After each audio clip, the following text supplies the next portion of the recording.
Here are some points for your reflection. Please write them down.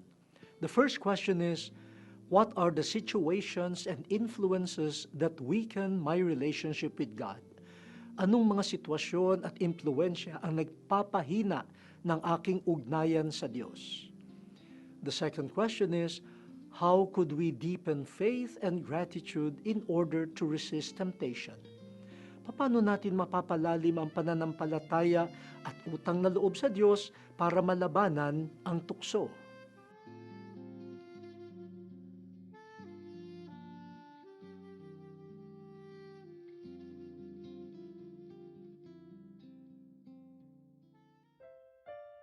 Heavenly Father, we praise you for your goodness. We thank you for sending our Lord Jesus Christ to mend our brokenness and bring us back to you. Through him, our brother and mediator, we beg you to continually bestow on us your mercy and love.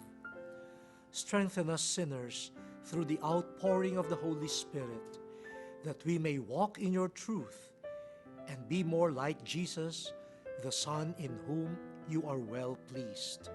Amen. Thank you for joining us this morning, brothers and sisters. May the Word of God proclaimed and heard brighten your day.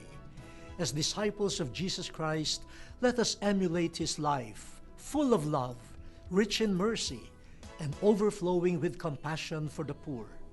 May the Lord, who is our peace, protect you and all whom you love.